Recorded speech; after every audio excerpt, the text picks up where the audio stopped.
sobre o nosso patrocinador oficial, a Mets, que trabalha com o desenvolvimento de soluções em EHS e facilitações de aprendizagem para a segurança do trabalho. O portfólio da Mets é super completo. Contém treinamentos em company, workshops, palestras personalizadas, além de diagnósticos de cultura de segurança, que permeiam toda a parte estratégica. Então vale a pena você visitar o site da Mets e conhecer esse portfólio super completo. Tenho certeza que lá você vai encontrar a solução ideal para alguma necessidade sua do dia a dia. O Fala Segura é patrocinado pela Mentoria Chique, o meu programa de mentoria de carreira, criado para ajudar profissionais como você a crescerem com mais direção e propósito nas áreas de segurança, saúde, meio ambiente e qualidade. Nesta mentoria, eu te ajudo a desenvolver habilidades estratégicas para conquistar novas oportunidades, fazer transição de carreira e fortalecer a sua liderança. É um espaço totalmente seguro para compartilhar os seus desafios e encontrar o suporte de quem já viveu tudo isso e transformou experiência em crescimento. E aí, você quer acelerar a sua trajetória? Acesse agora mesmo Mentoria Chique no Instagram e saiba mais. Olá, sejam bem-vindos e bem-vindas ao podcast Fala Segura, o podcast que dá voz a quem faz a segurança no dia a dia. Eu sou Helena Mazotti. Eu sou Gisele Calef. E estamos aqui hoje com ninguém mais, ninguém menos, de alguém que eu sou super fã, ele não sabia disso, mas eu tô contando já, que Eduardo Marcato. Então, com seu currículo invejável, Eduardo Marcato, também conhecido pela gente como Marcato, ele é certificado, ergonomista certificado pela Abergo, nível sênior, além de fazer parte, vamos lá, do Comitê Técnico de Práticas em Ergonomia, da Abergo também. Ele é assistente técnico da Comissão Tripartite, né? Ou seja, olha só, é quem está fazendo o negócio acontecer. Atua como consultor, professor e ainda é um dos assistentes técnicos aí para a BNT nas normas de ergonomia também. Além disso, ele atua, eu tô olhando minha cola mesmo, gente, porque é muito grande, eu não vou contar o currículo inteiro dele, mas são mais de 35 anos atuando com saúde e segurança do trabalho e olhando para essa área de ergonomia. E por que a gente chamou ele aqui hoje? Gente, primeiro, né, que é uma sumidade na nossa área e a gente precisa referenciar. E segundo, né, porque com essa trajetória sólida, a gente quer trazer pessoas aqui que realmente saibam do que estão falando, que tem uma trajetória na área, que possa trazer não só a expertise de quem está lá na prática do dia a dia, mas quem vive a academia também e está na linha de frente das tomadas de decisões para onde a gente segue. Então, a gente chamou o Eduardo Marcato justamente para a gente falar um pouquinho de NR1, mas entrando principalmente naquele famoso, né, de riscos psicossociais que tanto a gente tem falado aí. Então, para a gente iniciar aqui primeiro, agradeço você estar aqui, Eduardo. É um prazer enorme ter você nessa mesa com a gente e a gente tem uma primeira pergunta aqui, que é comum sempre a gente trazer. Então, já falei um pouquinho do teu currículo, mas a gente quer saber mais. Quem é você nesse mundão? Primeiramente, eu queria agradecer a Gisele e a Helena pelo convite, né? Eu sou Eduardo Marcato. Minha primeira incumbência é continuar pai da Larissa e da Daniele, minhas princesas. Daniele veterinária e Larissa mora fora do país. Saudade danada dela, ela vem em maio para a gente conversar. Também fui engenheiro industrial mecânico de uma grande multinacional e engenheiro de segurança nos últimos 20 e poucos anos, mas principalmente atuando na área de ergonomia. Desde a fase CLT até hoje, na fase PJ, né, pessoa jurídica, eu atuo fortemente com a área de ergonomia. E com o advento dos psicossociais, a ergonomia, mesmo as pessoas não sabendo, né? nós temos que encarar esse assunto dentro do assunto ergonomia. Satisfação imensa, faço as palavras dali as minhas, tê-lo com a gente. Acho que um compromisso grande que a gente tem é levar informação de qualidade, clara às pessoas. A gente vê nesse tema uma confusão muito grande, um oportunismo em relação à temática e também um desconhecimento, já que há uma complexidade, uma vastidão grande quando a gente fala sobre o tema. Então, acho que para a gente começar a trazer para a mesa, afinal, o que é essa NR1 e por que ela se tornou o tema do momento, esse frenesi todo que a gente está falando, já que esse tema não é novo. É. Dá a impressão de que a NR1 é da semana passada e ela veio só por causa dos fatores psicossociais, né? Pelo vulto que tomou e pelo tamanho que isso está se transformando. Mas nós não podemos esquecer que a norma regulamentadora 1, ela existe desde os anos 90, quando ainda era a PPRA, né? O Programa de Prevenção de Riscos Ambientais. E quando chegou em final de 19, a NR1, por decisão do Ministério do Trabalho e Emprego e por alguns auditores fiscais, se equivale ou se equipara às normas de gerenciamento de risco ocupacional que já existem há décadas. Então, por exemplo, a ABS 8800 britânica é de 1996. Em 1996, os britânicos já falavam de gerenciamento de risco ocupacional de químico, físico, biológico, acidentes e ergonômicos. Uhum. Em 1999, virou OSA 18001, continuando a falar de químico, físico, biológico, acidentes e ergonômicos.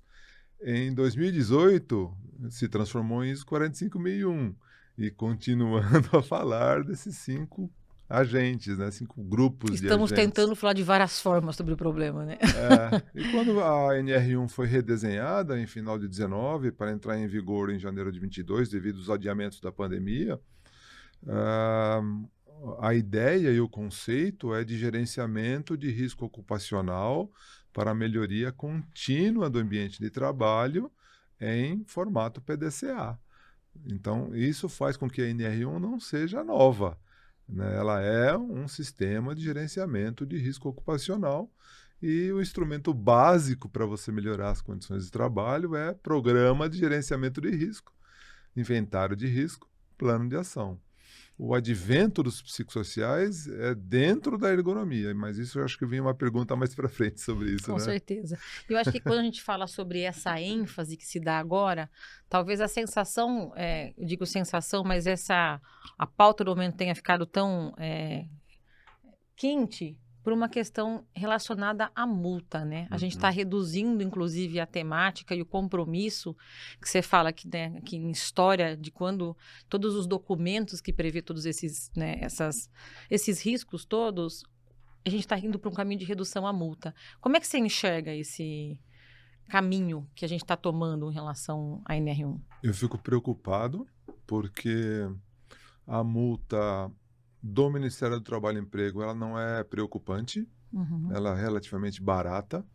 Se pagar com antecipação, ainda pagar com 50% de desconto. O que mais me deixa preocupado, Gisele, é a falta ou a não quebra de paradigma entre Programa de Prevenção de Risco Ambiental, PPRA, que por algum motivo foi equiparado a um documento de gaveta, que se produz e se guarda, e o PGR, né, a NR1, de janeiro de 22, continua com esse viés. Infelizmente, muitos profissionais de saúde e segurança acreditam que o papel deles é comprar ou produzir isso e guardar. E esquece que gerenciamento de risco ocupacional deveria ser um processo dinâmico. A gente, infelizmente, ainda vê, né? Mudou o nome, mas a dinâmica de funcionamento em alguns lugares continua o mesmo. E você falou bastante dos agentes, né? São vários os agentes. A NR1, ela sempre falou de todos os riscos, né? Ela nunca falou, só esse risco ou aquele risco. Desde o PPRA falava-se de todos os riscos, mas ela ficou mais explícita agora e colocou explicitamente os riscos psicossociais dentro lá, né, tirou da ergonomia, falou, olha, vou tirar esse pedacinho da ergonomia e colocou lá. O que você acha que isso muda? E se muda alguma coisa agora nessa sua experiência, tem mudado dentro das organizações, né? Ou não, as pessoas continuam deixando isso como se não fosse uma obrigatoriedade? Como somos um país continental com N tipos de organizações, cada organização está dando um jeito disso, né? Um jeito para encarar isso. O que eu tenho reparado e notado é que os RHs estão mais presentes, né? Estão discutindo de uma maneira a enxergar o GRO ou não, mas pelo menos estão discutindo. Só para complementar a pergunta da Gisele sobre multa, nós não podemos esquecer que se nós encarássemos a NR1 como um gerenciamento de risco ocupacional e isso demonstrasse melhoria das condições de trabalho, um pedido simples para as organizações seria assim: me apresente o PGR de dezembro de 22 e agora de dezembro de 24. Se o governo receber o mesmo PGR com só datas diferentes, está demonstrado que aquele documento de 22 é de gaveta e ele se atualizou em data em 24. E isso é passível de multa, porque a NR1 prevê claramente a necessidade de criar evidências da melhoria das condições de trabalho. Então, só para complementar aquela questão. Boa. Sobre essa evidência, o que me preocupa muito é que, por ter a presença mais do pessoal de recursos humanos, que às vezes está organizando ou coordenando a segurança e às vezes não está, estão encarando isso como se existisse um sexto agente. Então, a segurança cuida de químico, físico, biológico, acidentes e muito pouco de ergonômicos, que às vezes terceiriza para alguém de ergonomia. Ou esquece completamente que Ou não esquece, existe, né? Parece que é uma NR, como a 17 a 24 Não, isso não é tão crítico assim. E agora com os psicossociais, parece que criaram um sexto bloco de preocupação que será tratado no RH e isso me preocupa. Porque se eu trato isso isoladamente, eu não estou fazendo gerenciamento de risco ocupacional no inventário de risco e no plano de ação. Não é que o RH não deva melhorar as condições de trabalho do ponto de vista... Não deva participar também, né? Ser incluído. Mas é preciso ter uma ação vinculada à melhoria das condições de trabalho da NR1. Senão, eu posso ter um excelente programa de melhoria das condições de trabalho do ponto de vista de agentes ou fatores de riscos psicossociais e mesmo assim tomar uma multa. Porque ele não está no inventário de risco, ele não está no plano de ação, ele está simplesmente tratado à parte. Pode ser maravilhoso, pode inclusive melhorar os indicadores da empresa, mas vai gerar, de novo falando de multa, vai gerar multa e notificação. Porque, tá bom, você pegou esses resultados e incluiu aqui no inventário de risco? Não. Então, peraí. O que você fez, então, sobre... Você não está chamando isso aqui de NR1, mas você não integrou no inventário de risco. Entendeu? Um pequeno detalhe. Tá saindo ali, né, da gestão, não tá no gerenciamento, não tá dentro do PDCA. Tá então, parte. não vai fazer sentido para fazer realmente o GRO ali. Daí nomeiam estas ações de mapeamento, de diagnóstico. E aí eu desafio, a Gisele participou da minha aula na FGV, eu desafio os alunos, abram a NR1 no PDF, vai na lupa e digite mapeamento. Vê se aparece a palavra. Avaliação. Vê se aparece avaliação, vê se aparece diagnóstico. Não tem. Então por que você vai pagar um serviço que pode até, né, te atender?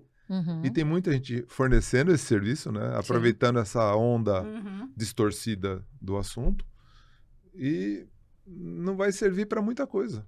Porque não está integrado ao GRO. E, de fato, se a gente seguir ali o que a NR1 fala, ela fala para gente que tem que integrar os programas de segurança. Se eu faço uma análise ergonômica preliminar que eu preciso fazer... Dentro da minha análise ergonômica preliminar, eu já tenho que fazer todos os riscos ergonômicos possíveis. Então, eu vou ter que fazer uma avaliação lá do local de trabalho, eu vou ter que olhar os riscos psicossociais, eu vou ter que olhar para tudo que a NR17 olha para gente. Claro, a ergonômica preliminarmente, né, de uma maneira mais superficial, mas é o início ali para ser a base de dados para o inventário de risco. Em vez de ficar comprando mapeamento, diagnóstico, né, todos esses serviços que apareceram nos últimos meses, as empresas deveriam contratar avaliação ergonômica preliminar. E às vezes nem se fala de AEP quando se fala dessa compra desse serviço, né? Porque muitos desconhecem que a ergonomia tem 3 campos fundamentais, né? São didáticos, se interagem, mas há uma divisão.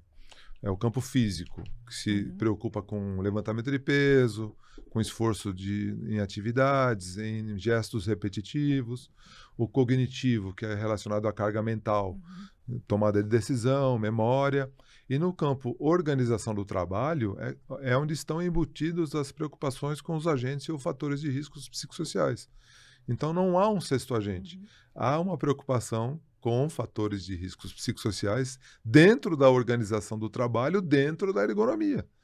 Isso está escrito desde 1983 na Abergo, desde 1984 na OIT, e está escrito na NR1 e na NR17. Então, as pessoas, quando dizem, vamos fazer um programa para atender a NR1, primeiro leia a NR1.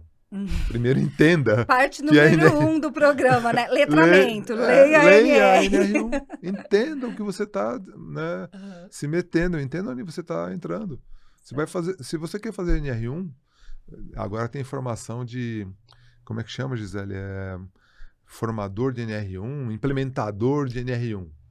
Né? Essa eu ainda não estava sabendo. Essa é nova para mim. Tem gente vendendo um curso de R$47 e a pessoa, no final desse curso, vira implementador de NR1.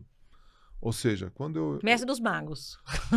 Quando eu interpreto implementador de NR1, eu estou imaginando uma pessoa que saiba muito bem agentes químicos, físicos, biológicos, acidentes e ergonômicos. Ou seja, porque senão não é NR1. Um higienista ocupacional, eu tenho ergonomista. Numa única pessoa. Eu tenho um engenheiro de campo, para conhecer melhor os acidentes. Um a operação, né? Porque é a operação que conhece os possíveis acidentes do local. Exato. Numa única pessoa. É muito bom, queria ser essa pessoa aí. Como que faz? Porque quem está vendendo essa super formação de implementador de NR1 está vendendo exclusivamente sobre psicossociais. E NR1 não é sobre psicossociais. NR1 é sobre químico, físico, biológico, acidentes ergonômicos. Entendeu? Que é um recorte, né? É um problema sério isso. E as pessoas estão comprando. Estão achando que depois de um curso de 6 horas de sábado, serão implementadores de NR1. Olha a situação que nós estamos chegando. Para mim, chega a ser desonesto. Né? Chega a ser triste. É preocupante, Preocupante porque... Tá, você é implementador de NR1? Puxa, então você manja muito de químico, hein? E de ruído, e de biológico, e de acidentes, e de ergonômicos. Mas isso é NR1? Isso é NR1. E o psicossocial tá aí dentro. Pra quê? E lembrando ainda que dentro desses riscos todos, dependendo da área de negócio, o setor que a gente está falando, você vai ter mais, por exemplo, uma indústria química, você tem que ser um expert muito forte em químicos, né? Se você estiver falando, por exemplo, da construção civil, a parte de acidentes, de trabalhos perigosos, é muito mais voltada. Enfim, depende muito do setor também, então você tem que ser expert em tudo. Para a pessoa ser expert em higiene ocupacional, leva quanto tempo? De estudo, de dedicação, de prova na BHO. Nossa, muito tempo. Para a pessoa ser expert de ergonomia, quanto tempo? Mais alguns anos, né? Para uma pessoa ser expert em investigação de acidente. Olha, para ser expert de qualquer coisa leva muito tempo. E vai fazer em 6 horas, Gisele, por R$47?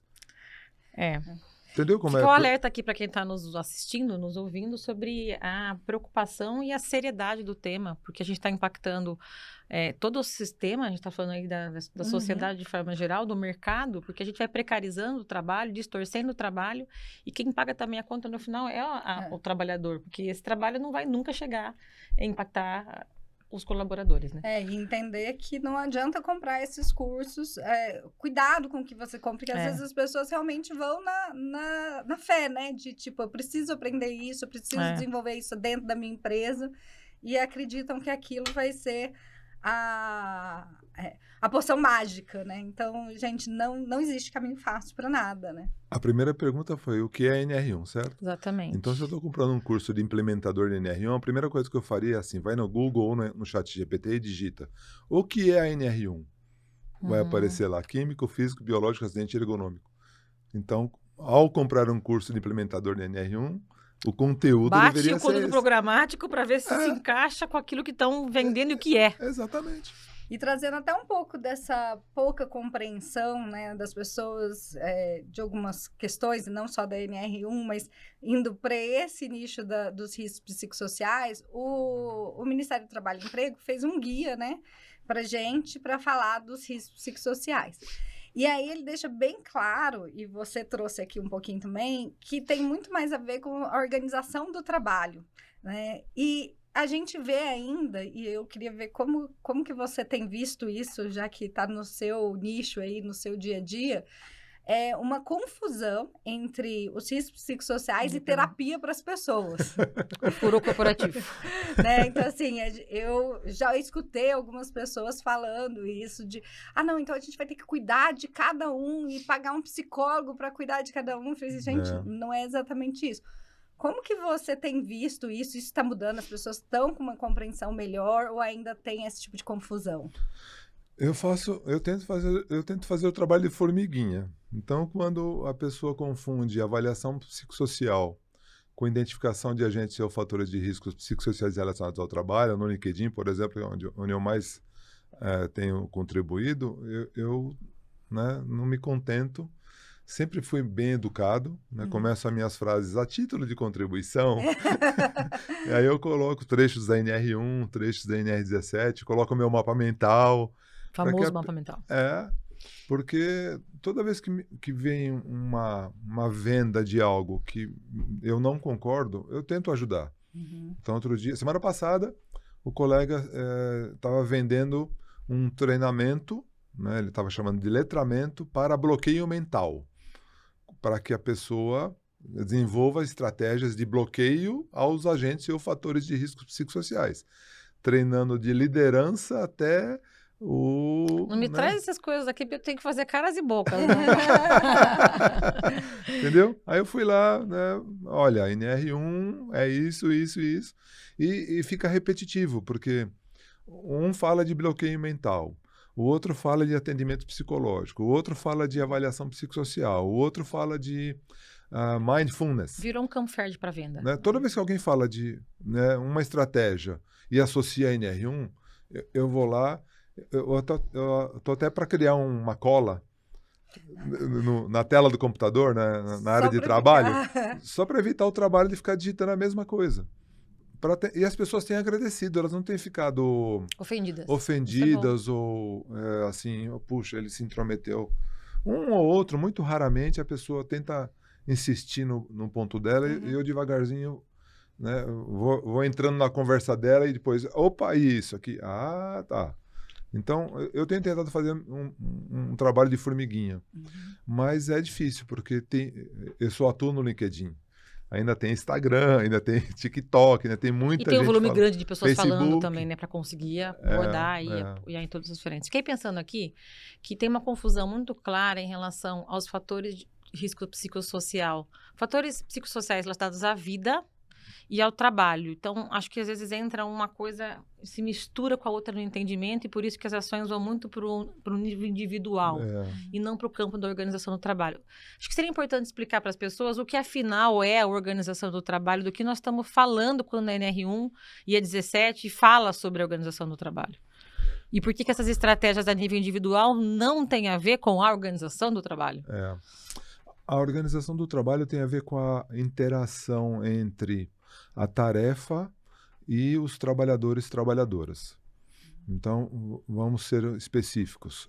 A tarefa, o trabalho na internação de um hospital que trata de alguma doença específica.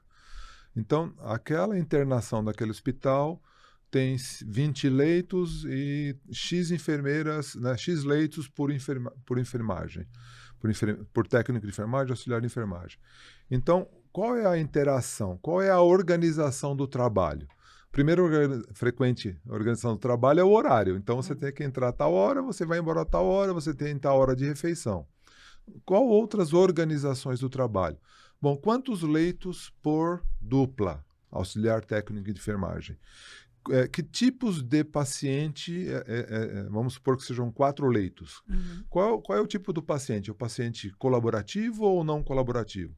Se os 4 forem não colaborativos, vai exigir mais biomecânica dos auxiliares para dar banho no leito, para tirar do leito, levar para o banheiro. Então, a organização do trabalho é um mundo grande de entendimento do trabalho, entendimento da tarefa. Então, vamos supor que seja um hospital muito chique, um hospital, né, classe A+. É um público onde o acompanhante é muito exigente em termos de qualidade da alimentação, qualidade do atendimento, concorda? Sim, privacidade, sim. Acomodação, conforto, enfim. dá palpite no cardápio. Uhum. Às vezes não pode comer salmão porque a doença que ela está sendo tratada... Mas eu quero comer salmão. Uhum. Então, os auxiliares de enfermagem, além de tudo isso que eu mencionei, ainda tem que lidar com o clima entre as pessoas, entre o paciente, entre o acompanhante, entre o seu chefe, a sua liderança, porque, inclusive, no hospital tem um tal de encantamento do cliente. Uhum. A experiência. A experiência do cliente. Agora, vamos falar de um hospital público que tem uma administração privada e que tem recursos mais escassos, muitos leitos para o mesmo trabalhador, trabalhadora. Sobrecarga, inclusive, né, de trabalho, porque não dá conta da demanda. E muitas vezes, no hospital mais chique, se remunera melhor, então a incidência de um segundo trabalho, um terceiro trabalho é muito menor.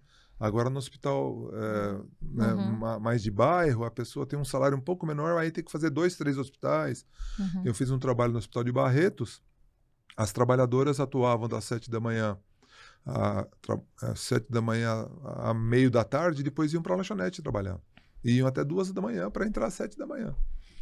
Então, a organização do trabalho é essa imensidão de relações oficiais, de jornada, e extraoficiais. Quando eu fiz esse trabalho no Hospital de Barretos, o que mais ocupava tempo das auxiliares e técnicas de enfermagem eram as dúvidas do acompanhante. É o que mais ocupava tempo. Não ocupava tempo da injeção, ou da medicação, ou mudar de decúbito. O que ocupava tempo era dar informação para o acompanhante. Dúvidas sobre medicação, dúvidas sobre em que estágio está, se vai ter alta, se não vai ter alta, era o tempo todo. Dúvidas sobre o que está acontecendo. E aí a gente vai olhar através dessa normativa como que essas relações e esse trabalho está organizado e vai olhar com uma lupa muito maior do que dizer o que acontece com a Dona Maria. Claro que depois a gente vai ter um recorte para cruzar dados de nível organizacional, de área, com o que está acontecendo individualmente.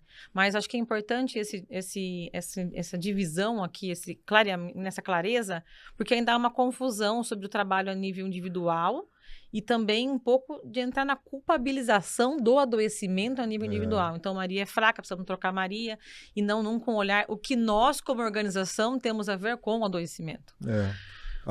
Quando você estuda a organização do trabalho, com o viés, né, também identificando agentes ou fatores de riscos psicossociais, e encontra, por exemplo, horas extras.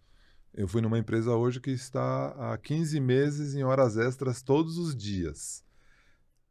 A empresa inteira.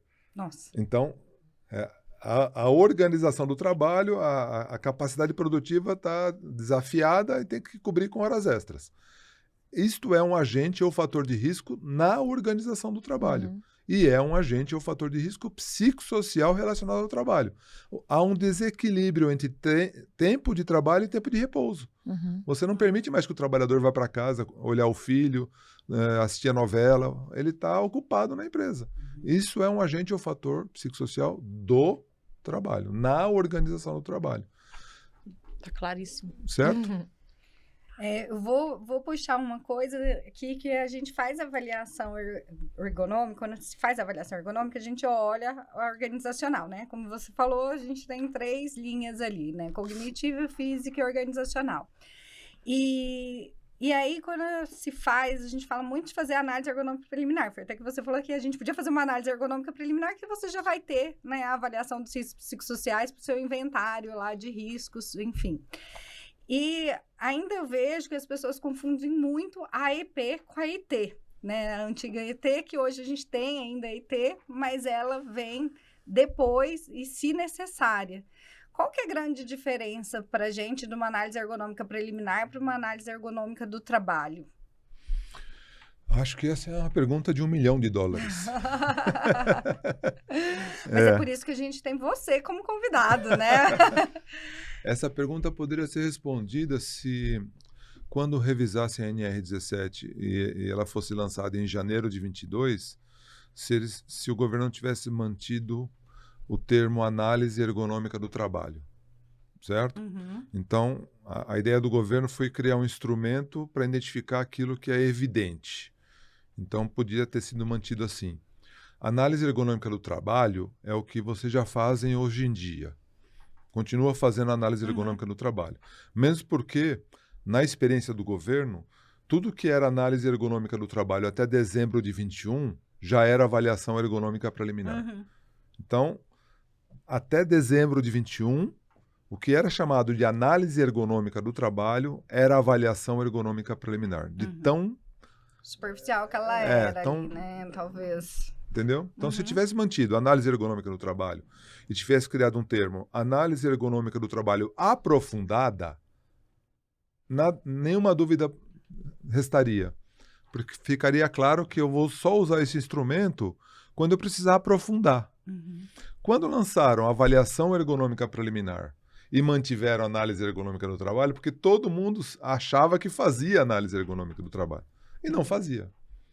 Porque o termo análise ergonômica do trabalho, Helena, não é brasileiro. Esse termo não é brasileiro. Ah, isso eu não sabia. Ele é francês. É porque ele já... A nossa ergonomia, ela vai muito pro lado francês, né? Da ergonomia. Nós temos pelo uma menos mistura meio na grande. Irlanda. Nós temos a americana, nós temos a francesa, nós temos a italiana. A italiana é muito das normas ISO, né? OCRA, NIOSH by OCRA. Uhum. Então, se tivesse criado um termo chamado análise ergonômica aprofundada, nenhuma discussão seria realizada. Não teria essa dúvida que hoje perfaz aí de confusão. Quando que eu uso uma, quando que eu uso a outra, né? Exato. Agora, se a gente pensar em gerenciamento de risco ocupacional, vamos voltar na NR1, certo? Uhum, sim. Qual que é o objetivo principal? Melhorar as condições de trabalho, certo? Uhum. O objetivo principal é que o plano de ação tombe, né? PDCA. Então, vamos falar de um instrumento chamado avaliação ergonômica preliminar bem feita. Uhum. Então, ela vai identificar, tem levantamento de peso? Eu não preciso de uma internet, um chat GPT, para ir num supermercado, né, num varejo, lá no estoque e perceber que tem gente levantando peso e que precisa de melhoria. Então, são riscos ou perigos evidentes que precisam melhorar. Então, na avaliação ergonômica preliminar, bem feita, eu identifico esses agentes, as oportunidades e melhoro. Agora, vamos pensar numa fábrica que já tem melhorado há bastante tempo as condições de trabalho. Uma fábrica que tem usinagem, montagem, tem vários departamentos. Automatização, né? Automação, RH, jurídico, uma fábrica grande. E pode ser um hospital grande, não precisa ser uma fábrica. Uma empresa relativamente com vários departamentos. Então, ela vem melhorando as condições de trabalho e a partir de janeiro de 22, ela nomeou o seu relatório de avaliação ergonômica preliminar. Mas ela está identificando os perigos e está melhorando as condições de trabalho. Mas num determinado departamento, por exemplo, vou dar um nome aqui, manutenção, pode ser manutenção de hospital, pode ser de supermercado, pode ser de fábrica. Naquele departamento de manutenção, mesmo com as melhorias que foram implantadas em vários setores, inclusive na manutenção, os indicadores não melhoraram. Continua com afastamento, continua com absenteísmo, ocupacional ou não, continua com o processo trabalhista, continua reintegrando pessoas. Por que que em todos os outros setores as melhorias foram implantadas no mesmo ritmo da manutenção, melhorou os indicadores e na manutenção não? Então, quando eu analiso, e isso é gerenciamento de risco ocupacional, quando eu faço análise crítica do sistema de gestão de saúde e segurança, eu identifico que a manutenção não melhorou tanto quanto os outros setores. Aí eu me pergunto, refaço a avaliação ergonômica preliminar ou faço a análise ergonômica do trabalho aprofundada? Porque a minha avaliação ergonômica preliminar é boa, tem melhorado meus indicadores, menos na manutenção. Lá eu preciso estudar a população. Puxa, a população é a mais experiente da fábrica ou do hospital. é a que está mais tempo aqui, é a que tem mais idade, é a que tem um IMC maior. São outros dados que eu só descubro aprofundando. Uhum. A gente pode dizer, Entendeu? então, que, na verdade, a EP é básica, arroz com feijão, e a ET é um recorte com aprofundamento da EP. Eu mapeio a empresa com a AEP, Avaliação Ergonômica Preliminar, Uhum. e vou replicar aqui um termo do Rodrigo Vaz. Eu identifico os jacarés, né? Essa empresa que eu fui hoje. Todo mundo sabe que tem horas extras. Uhum. Eu não preciso aprofundar para descobrir O que é conhecido. que eu tenho que eliminar as horas Uhum. extras. Uhum. Eu tenho que melhorar as instalações, a produtividade, né? Para que eu elimine as horas extras. Eu preciso aprofundar para descobrir que eu preciso melhorar e reduzir as horas? Não. A avaliação ergonômica preliminar Dá conta disso. dá conta disso. Ah, não, eu eliminei as horas extras, está tudo melhorando, mas naquele setor específico tem um mistério ali. Eu preciso aprofundar. E aí eu decido por um instrumento baseado em escola francesa, Uhum. chamado Análise Ergonômica do Trabalho. Você está falando de instrumento e me veio uma outra pergunta aqui. Quando a gente fala novamente NR1, a gente tem caído muito na coisa de HECIT também reduzido a um único instrumento, sem olhar, né, o GRO como um todo. Queria que você falasse um pouco essas falácias e mitos, um pouco também do que não é, e do que a gente acaba escorregando em relação a instrumento, e assim, tá todo mundo usando tal coisa, vamos usar. O questionário HSE. Então acho que é importante também dizer que a gente está reduzindo em alguns momentos também nessas vendas que a gente vê, né? Aplicação de diagnóstico através do ferramenta tal. Falar um pouco sobre isso. Eu acho que está muito vinculado à venda do mapeamento e do diagnóstico, né? As pessoas estão acreditando que basta mapear ou diagnosticar, identificar o agente ou fator de risco psicossocial relacionado ao trabalho. Para mim, tem que haver uma boa avaliação ergonômica preliminar. Porque aí eu faço entrevista com os trabalhadores, eu entendo a tarefa, eu identifico os agentes, eu vejo com o setor de RH, com o setor de psicologia, qual é o instrumento mais adequado para aquela cultura. Ou seja, pessoal, não é um instrumento de gaveta, tem um comitê, uma construção e uma avaliação coletiva sobre qual é o melhor instrumento para aquela realidade, que vai mapear o que é importante naquela organização. Exato. Inclusive para níveis de organização diferentes, né? Então, eu tenho os trabalhadores da produção ou da enfermagem, junto com a psicologia, com a RH, com o jurídico, E com o contexto, né? Com o contexto, eu decido, vamos usar o COP-SOC curto. Mas dentro da avaliação ergonômica preliminar, entendendo a tarefa. Entendendo o que os técnicos e auxiliares de enfermagem fazem. Não um método solto, que eu gero um link não sei aonde, envio não sei por onde, obtenho um resultado e dou um diagnóstico. Não é isso, NR1. NR1 tem que ser atendida na sua plenitude junto com a NR17, que é a norma de ergonomia. Então, para mim, método sozinho, jogado, inclusive vendido como uma facilidade, não é? Rapidez, para quê? Para você ter gráficos coloridos e faz o quê com isso? Não está dentro de um processo, não está dentro de um programa, não está dentro de um processo de avaliação ergonômica preliminar, estabelecendo os indicadores e o plano de ação e as melhorias, né? Precisa ser algo que atenda realmente a NR1 e a NR17. Então, cuidado com esses mapeamentos. Isso é uma casca de banana que eu tenho visto muito frequente, essa venda de diagnóstico. E ainda, né, entrando nisso, a gente vê um excesso de uso de questionários, né, dentro da análise ergonômica preliminar mesmo. Então, a gente precisa usar, né, um questionário, jogo no Forms, mando para todo mundo. E qual que é a grande diferença, né, de se fazer uma análise ergonômica preliminar bem feita? O que eu preciso ter numa análise ergonômica bem feita? Por que o profissional que faz essa análise precisa também ter um repertório, né? Não adianta ir ali, porque você tem uma parte qualitativa muito grande. Como que é essa parte qualitativa? Como que funciona isso? Vamos começar pelo roteiro, muita gente pede modelo, né? Tem um modelo? Tem um modelo, manda uma cópia. Não é nem conta pra gente como que é, manda cópia. De novo, vou falar da Associação Brasileira de Ergonomia. A Abergo lançou um dicionário em 2023. Nesse dicionário, na página 35, eu tive a honra de escrever o que seria uma avaliação ergonômica preliminar.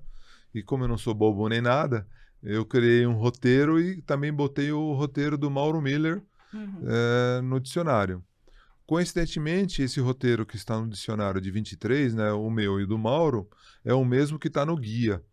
Então, o Mauro tem replicado a mesma sugestão de construção da avaliação ergonômica preliminar.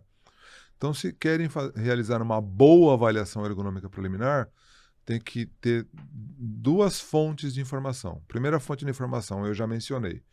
Campo físico, cognitivo e organizacional. E se quiser detalhes sobre esses 3 campos, no site da Abergo tem. Uma outra fonte, né, mínima de informação, a própria norma regulamentadora 17. Lá vai encontrar um capítulo sobre mobiliário, equipamento e dispositivo, um capítulo sobre ambiente, um capítulo sobre organização do trabalho, um capítulo sobre transporte manual de carga, entendeu? Então, para atender e realizar uma boa avaliação ergonômica preliminar, qualitativamente, semi-quantitativo ou quantitativo, ou a combinação disso, 2 instrumentos básicos. Dicionário da Abergo, página 35, site da Abergo, 3 instrumentos, INR 17. Então, quer realizar uma boa avaliação ergonômica preliminar, vá além de levantar peso, né, e vá além de estudar a jornada. Você tem que se aprofundar não como análise ergonômica do trabalho, mas mesmo na avaliação ergonômica preliminar. E aí, a partir disso, eu já consigo ali fazer a avaliação de todos os riscos ergonômicos em todos os campos e olhando para o organizacional, Sim. posso olhar para os psicossociais, porque ele está muito associado. Que é um bom resumo de tudo que eu disse agora. Em 2019, o E-Social tentou subir os agentes ou fatores ergonômicos, né? Tentou pedir para as empresas subirem esses agentes. Tem uma lista de 50 e tantos agentes, divididos em biomecânico, físico, ambiente, organizacional, inclusive psicossocial. Então, se resgatar essa lista do E-Social, não estou dizendo que é a melhor lista, estou dizendo que é uma das fontes de informação para você entender o que você tem que investigar no mínimo. Não é a melhor lista, é só uma das possibilidades de ter fonte de informação. Lembro bem dessa lista. Porque Você lembra? Lembro, porque se eu não me engano, são estava 58 itens. Era muito. E todas as empresas com esse social, acho que todo mundo passou um pouco disso, foi, vamos lá, corre atrás de fazer. Aí, não, volta atrás, não precisa mais. Sim. Né? E assim a gente foi ali crescendo junto com esse social e aprendendo também, né? Eu uso até hoje nos cursos da FGV para fazer exercício, né? Para não ler toda a NR17, não consultar o site da Abergo, onde numa única página eu tenho pelo menos 58 questões de ergonomia para olhar. Então, isso já traz uma luz para quem está começando, para até como que eu contrato uma empresa para fazer, né? Como que eu sei quem que eu posso contratar para fazer? Você precisa escrever um escopo para compras, né? Para fazer um pedido de compras. Como escrever esse escopo, isso já dá a luz aí para quem está em casa escutando a gente, como fazer, né? A Fundacentro tem um livro já não muito novo, chamado Pontos de Verificação Ergonômica, que é traduzido da UIT. Lá também tem um questionário, né? Tem uma lista com preocupações de ergonomia. É uma boa referência também. Então, já são 2 possibilidades de você realizar uma boa avaliação ergonômica preliminar. Tem alguns estudiosos, inclusive, que têm dito, e especialistas do tema, que o Brasil não está preparado para a NR1, né? Qual que é a sua visão sobre esse tema e o que de fato, e aí eu vejo que tem um ponto de coerência nessa fala em relação à nossa resistência em tratar com seriedade o tema ou recortar ele ao tema do inventário, da ferramenta ou da multa e ficar pipocando em recortes dessa complexidade toda que a gente está discutindo aqui. Que não tem uma bala de prata, que não tem um profissional que resolve, que não tem um curso de R$47 que também resolve. Então, como é que você vê esse nível de maturidade? O que a gente precisa começar a fazer diferente enquanto os executivos, enquanto área de segurança, para que a gente amadureça o tema no país? Acho que a primeira coisa é quebrar o paradigma entre PPRA de gaveta e gerenciamento de risco ocupacional em melhoria contínua. Se você olhar os prestadores de serviço em medicina ocupacional ou mesmo os SESMITs, eles ainda estão produzindo papel para guardar. Só que agora ficou mais chique, né? Agora, em vez de guardar papel, tá guardando arquivo na nuvem, né? Ou no drive da empresa. Infelizmente, a gente vê muito. Quando me pedirem, eu entrego. Acho que a primeira coisa é isso. Então, se a pessoa está se referindo a isso, né? Quando o Brasil não está preparado, acho que, em parte, é isso. Nós ainda estamos apegados a contratar um serviço chamado PGR. Me dá o serviço. Me dá um PGR, o inventário de risco e o plano de ação. Obrigado, te pago e nunca mais olho para aquilo. Isso não é gerenciamento de risco ocupacional. Isso é a repetição de PPRA dos anos 90. Então, enquanto a gente não mudar essa chave e encarar, né, e integrar RH, saúde e segurança, jurídico, ergonomia, psicologia, e olhar para a melhoria das condições de trabalho, nós vamos continuar a patinar e sofrer. Vamos voltar para a tua primeira pergunta, multa. Né? Vamos reduzir o tema e vamos cair no que a gente está tentando fugir. Não há melhoria contínua, não há melhoria. Simplesmente há fotografia, guarda a fotografia. Fotografia, guarda a fotografia. Fotografia, guarda a fotografia. Então isso, para mim, a questão de maio de 26 é mais uma oportunidade da gente resgatar o conceito, né, de melhoria, de gerenciamento de risco ocupacional e botar em prática que é preciso que o plano de ação demonstre evolução, né? Você identificou que há horas extras em dezembro de 22? Se continuar as horas extras em dezembro de 25, cadê a melhoria? Você não fez nada para esse agente desaparecer? Você identificou ruído em dezembro de 22 e você continua com a mesma medição de ruído em dezembro de 25? Ah, mas eu forneci o EPI. Puxa, mas a EPI na hierarquia de controle é a última solução. Você teria que eliminar o ruído. Ou substituir, ou engenharia, ou organização do trabalho. A EPI é o último recurso. E você continua, depois de 3 anos, oferecendo EPI. Você não está fazendo melhoria. E até pegando esse gancho seu, quando a gente fala de higiene, é muito mais fácil e tangível, né? Porque eu penso assim, ruído, 85 decibéis, eu tenho nível de ação, eu tenho que reduzir, eu vou lá e meço e tudo mais. Quando eu falo de organização do trabalho, por exemplo, você deu o exemplo das horas extras, que são bem tangíveis. Mas como que eu consigo realmente ver, além das horas extras, que mais que eu tenho de indicadores, índices? Né? Pergunta para mim, você sabe, engenheiro gosta de quê? Número, né? Então, assim, como que eu tangibilizo para ver que realmente em 1 ano, 6 meses, eu mudei essa organização do trabalho de uma maneira a ter um impacto positivo no trabalho, né, das pessoas? A primeira coisa é escolher o melhor instrumento possível para a tua realidade, para você medir adequadamente, né? Então, eu tenho horas extras. Como é que eu descobri que eu tenho horas extras? Eu fui no... Bom, o E-Social hoje, desde sempre, as empresas declaram na folha o quanto estão ocupando os trabalhadores. Mas vamos no RH, lá está registrado as horas extras. O trabalhador, num instrumento científico escolhido bem, também apresentou que o trabalhador se preocupa com o desequilíbrio trabalho-repouso. Então, a primeira coisa é usar o melhor instrumento possível para a tua realidade. Esse instrumento, frequentemente, ele é quali-quanti. Ele ele precisa, e aí sem nenhuma fala pejorativa, ele precisa da subjetividade do trabalhador. Não a subjetividade assim, isso é subjetivo. Não é isso. Subjetividade é a percepção individual sobre aquela questão. Do outro. Né? Então, a pessoa percebe que está em desequilíbrio entre trabalho e a vida particular. É uma percepção. Mas quando você pergunta para é a percepção do indivíduo. Aí você perguntou para 50, 30, 40 estão nessa mesma percepção. Não é mais, né? Eu não estou mais diagnosticando aquele indivíduo se ele percebe... Se gosta ou não gosta, bom, ruim. Eu tô observando que há um agente ou fator de risco naquela organização do trabalho. Então, há agentes ou fatores muito fácil de quantificar e há outros que, quando você pergunta para o grupo, ele se transforma de subjetividade, percepção individual, para quantidade. Então, por isso a escolha de um instrumento muito bom, né, cientificamente fundamentado, é importante. Quando você fez essa medição e começa a mitigar as horas extras, melhorar a comunicação, me ajuda aí, Gisele, né? Letra A, você começa a atuar sobre esses agentes, depois de um período, você aplica o mesmo método. Aí você fala assim, puxa vida, né? Reduzir as horas extras valeu a pena.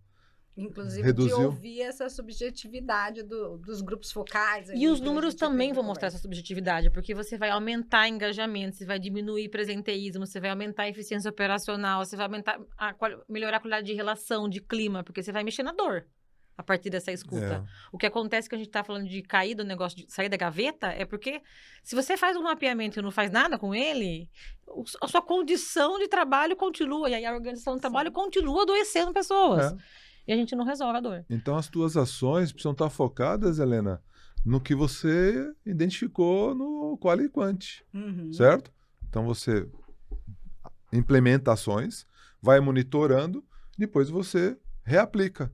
Qual é a tua esperança? Que haja uma diferença na percepção do trabalhador sobre aqueles agentes. E aí, como a Gisele falou, você olha os outros indicadores. Reduziu meus processos trabalhistas? Melhorou a reduziu o clima? A pesquisa melhorou? Reduziu o absenteísmo? NPS do cliente? Porque tem, às vezes, algumas áreas que têm contato com o cliente. Quando a gente fala de hospital, principalmente, que o contato é ali presente o tempo todo, a gente vê esse impacto, né? Então, dentro dos agentes olfatores de risco, e aí uma dica, muita gente tem dúvida de quais são os agentes olfatores, né, Gisele? Sim. Uma dica muito... Quanto vale uma dica? R$1 milhão de reais? Foi a pergunta de 1 milhão e agora a dica de 1 milhão. Acho digno. O Ministério da Saúde atualizou a lista de doenças relacionadas ao trabalho e não atualizou só as doenças, atualizou também os agentes e olfatores de risco. Então, solvente qualquer, ele é cancerígeno e, portanto, eu tenho o agente cancerígeno, o solvente e a possível doença. Para os psicossociais também. Então, tem lá a lista de doenças, os Fs, CIDs-Fs, e quais são os agentes. Se você sacar de 90 e poucas páginas, essa lista de doenças do Ministério da Saúde tem 90 e poucas páginas. Se você sacar só os psicossociais, dá uma página. Então, você vai ter lá um bom resumo do que são os agentes e fatores de riscos psicossociais. Então, quais são? A ameaça de desemprego. Então, o chefe está toda hora falando, você precisa trabalhar?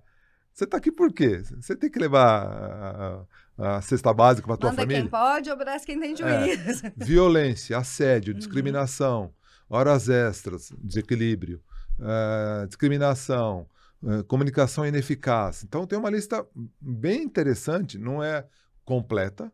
Sim. Tanto que não é completa, que o Ministério Público do Trabalho, um mês depois, a doutora Sirlene Zimmermann grava um vídeo e diz assim, essa lista é o mínimo. Está. Lista A, tabela 5. Então, se você quer saber onde é que estão esses agentes olfatores, não vá no chat GPT. Vá no Ministério da Saúde e vá no LinkedIn e procure a doutora Sirlene Zimmermann falando sobre isso. Vai ter lá a lista. E ela vai dizer, isso é o mínimo. Então, o que eu tenho feito nos cursos da FGV, claro, já estou fazendo muita propaganda da FGV aqui. Né? Acho que a gente vai ter que ganhar o patrocínio deles. Compare o método científico com essa lista mínima. Você vai saber claramente o que o teu método científico aborda e o que falta nesse método. Porque aí recaímos naquela questão do mapeamento. Vou fazer um mapeamento com HSE-IT.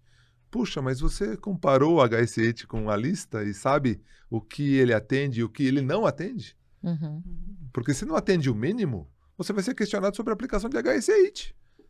Porque você não cobriu toda a lista de doenças, todos os fatores ou agentes da lista do Ministério da Saúde e que o Ministério Público do Trabalho está dizendo que é o mínimo. E a gente falou, acho que você trouxe a dica de ouro aí, acho que várias, né? Não foi só uma dica de 1 milhão, não. Você trouxe várias dicas de 1 milhão aqui pra gente. E pensando um pouco na tua experiência, né, de implementações, o que de implementação organizacional que você tem visto acontecer e ser efetiva, que você tem acompanhado? O que você tem visto de plano de ação, vamos, né, concretude, de plano de ação que está fazendo sucesso, que está dando certo, principalmente, por exemplo, você deu o exemplo de horas extras, dá um outro exemplo para a gente. Como a gente ainda está replicando PPRA de gaveta... A gente ainda não está fazendo plano de ação, né? Entendeu? Mas existem ilhas bem raras que estão tentando. Uhum. Então, se alguém quiser ter um contato com alguém que já está há 11 anos à frente, né? Já está trabalhando com isso há 11 anos, não são 11 dias, consulte o trabalho realizado na P&G. Uhum. Né? O Dr. Fernando Aquil tem falado, né, das suas dificuldades, das ações que, junto com o psicólogo, junto com a segurança do trabalho, junto com a medicina do trabalho, né, junto com o RH, ele tem realizado. Então, para mim, é um exemplo que Referência positiva. que está um pouco mais à frente de todo mundo, porque ele está há 11 anos Já atuando. Trabalhando no tema. Uhum. Ele escolheu 2 métodos, um complementa o outro, e mesmo assim ele tem outros instrumentos para identificar as oportunidades. O que me chama muito a atenção nesse trabalho da P&G é a comparação entre o adoecimento da população, CDF da população em geral. Uhum. Ele usa o seguinte dado. Perdão. Normalmente entre 4% e 5% CDF na população em geral. Uhum. Lá eles estão com 0,3%. P&G Brasil, né? A gente tá falando América Latina. América Latina. América Latina. Entendeu? Esse Fruto de um ótimo trabalho. indicador de como estamos. Friamente significa dizer que trabalhar nesta empresa me protege das questões de saúde mental. Não é um descarrilhador de adoecimento. Entendeu? Agora você vai olhar outras empresas, está com 10%, 20%, 30%. Opa, se a população é 5% e você está com 30%... E a gente continua dizendo que não é sobre a empresa, né? É uma negação constante, né? Para quem está nos assistindo, Marcato, e é da área de segurança, da área de RH, voltamos a dizer que esse é um trabalho multidisciplinar, não vai ter um único profissional que vai ter a bala de prata.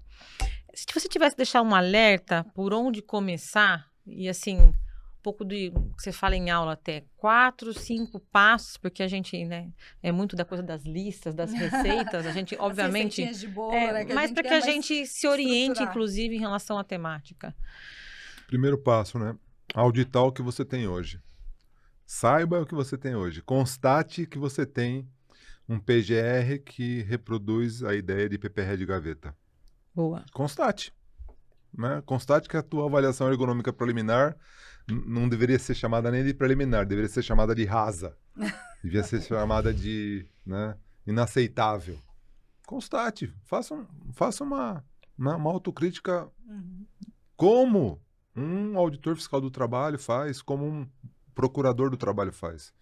Incorpore, né? Chame alguém, um parceiro de jurídico, um advogado trabalhista, e faça junto com o psicólogo, com o engenheiro de segurança, com o médico do trabalho, uma boa auditoria e saiba o que você tem hoje. Né? Se você constatar que você não tem gerenciamento de risco ocupacional, você vai ter que começar por aí. Red flag, um alerta, primeiro alerta. E faça isso sinceramente, não faça isso buscando culpados. Nossa, o engenheiro de segurança contratou a empresa tal e está tudo errado. Não é essa a intenção. A intenção é saber por onde começar. E o que eu preciso melhorar, né, a partir dali. Acho que uma outra fase importante é você saber o que você deve investigar e com que instrumento você deve investigar. Né? Você deve investigar com uma avaliação ergonômica preliminar e dentro da organização do trabalho usar um método qualitativo, semi-quantitativo ou quantitativo cientificamente fundamentado. Saiba se esse método atende toda a lista A, parte 5. Porque não saber significa dizer que você está confiando plenamente em qualquer método que você viu, seja ele de Copenhague, seja ele de onde for, mas não sabe a fragilidade desse método. Porque tem. Nenhum método é perfeito. Sim. Né? Então aí você te obriga a melhorar a tua avaliação ergonômica preliminar. Busque nessa investigação não só o diagnóstico, mas principalmente o que fazer com o resultado. Estabeleça um plano de ação justo, né? Com prazo adequado. Traga profissionais, dependendo do tamanho da sua empresa, que possam te ajudar a selecionar um método, a letrar os trabalhadores. Né? Então, são várias fases. Planejar as ações, porque isso vai ter, na verdade, um resultado, tem que ser tratado. Né? Se você precisa de um psicólogo, porque é complexo aquela situação e requer uma Manejo, parceria, né? um manejo, contrate o psicólogo. Mas não jogue nas costas do psicólogo a avaliação psicossocial achando que isso é NR1. Né? Você vai botar todos os trabalhadores para fazer uma avaliação individual, isso não é NR1. O valor do psicólogo é outro. É principalmente olhar o diagnóstico, né, do instrumento que você escolheu dentro da avaliação ergonômica preliminar e botar em ação o plano. Uhum. Vamos começar por onde, diante desse cenário aqui? Temos um problema sério de comunicação. Vamos ter que resolver o problema de comunicação. Vamos ter que resolver. Tem uma relação líder-liderado. Tem um assediador. Uhum. O que eu faço? Já tem até denúncia no canal. Puxa, você vai continuar convivendo com esse camarada? Ou você vai instruir ele, vai letrar ele, ou vai demitir? É preciso uma investigação. Então, botar em ação as melhorias e continuar medindo. Continuamente, melhorando continuamente. Então, não é um evento único de mapeamento. Uhum. Tá aqui o mapeamento, me paga. É uma gestão viva. E, de novo, vamos rodar o PDCA, né? Exato. Então... Né? Isso nós não sabemos fazer ainda, infelizmente. É. Seja para químico, para físico, para biológico, acidente, ergonômico e agora com psicossocial. Estou um pouco preocupado com esse negócio de mapeamento, diagnóstico. As pessoas estão comprando isso achando que é NR1. Estão achando que é NR1. Bom, estão descobrindo agora contigo que isso não é NR1, Marcato. Fizemos um grande serviço hoje. Bom, e a gente falou aqui muitas dicas para vocês de como fazer, de fato, para chegar nesses riscos psicossociais. E ficou muito claro que a gente, quando fala do risco psicossocial, não é só uma coisa, não é só um risco. Ele não pode ser à parte, como disse o professor Marcato aqui para gente. A gente tem que fazer o gerenciamento de todos os riscos de maneira integral. E, para isso, acho que vocês perceberam tanto que ele falou da equipe multidisciplinar.